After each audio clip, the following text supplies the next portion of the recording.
Hi అండి. నేనైతే first time fish fry చేశాను. చూడండి ఎంత వచ్చిందో. చాలా వచ్చింది. నాకైతే చాలా నచ్చింది. మీరు ట్రై చేయాలనుకుంటే ఫిష్ తెచ్చుకోండి. చక్కగా 2 కేజీ వరకు ఫిష్ తీసుకొచ్చి చక్కగా మొత్తం క్లీన్ చేయాలి. క్లీన్ చేసి పెట్టేసుకొని ఇంకా ఒక ప్లేట్‌లో అయితే కారం, పసుపు,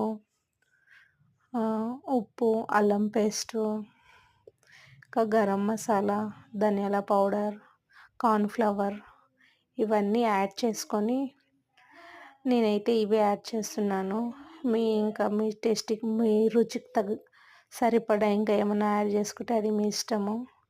ఇంకా ఇవన్నీ బాగా మిక్స్ చేసుకొని వాటర్ పోసుకొని కలుపుకోవాలండి. కలుపుకొని ఒక్కొక్క పీసెస్ తీసుకొని దానికి బాగా అప్లై చేసుకోవాలి. చక్కగా అప్లై చేసుకోవాలి మొత్తం అప్లై చేసుకొని అన్నీ సైడ్కి ఒక ప్లేట్లో పెట్టుకోవాలి. అన్నీ పెట్టుకొని ఇంకా స్టవ్ ఆన్ చేసి ఆయిల్ వేసుకోవాలండి. నేనైతే డీప్ ఫ్రై చేస్తున్నాను.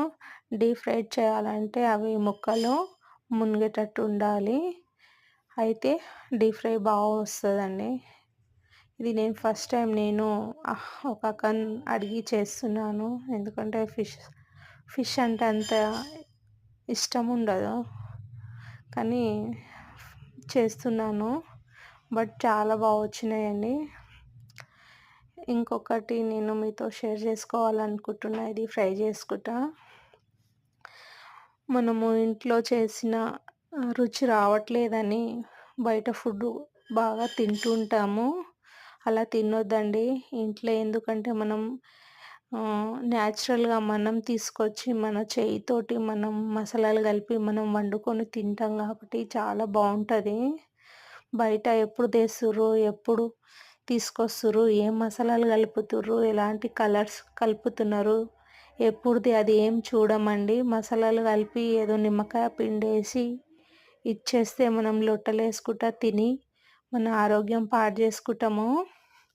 అలా చేయకుండా ఇంట్లో మన చేతితో తీసుకొచ్చి మనం వండుకొని తింటే చాలా బాగుంటుందండి.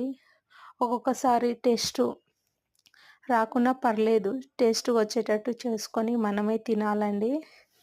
ఎందుకంటే బయట ఫుడ్ తిని చాలా ఆరోగ్యాలు ఖరాబ్ అవుతున్నాయి. మళ్ళీ హాస్పిటల్కి వెళ్తే మనమే లక్షలు పెట్టి మనం చూయించుకోవాల్సి వస్తుంది.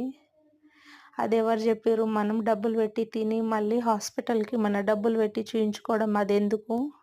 చక్కగా ఇంట్లో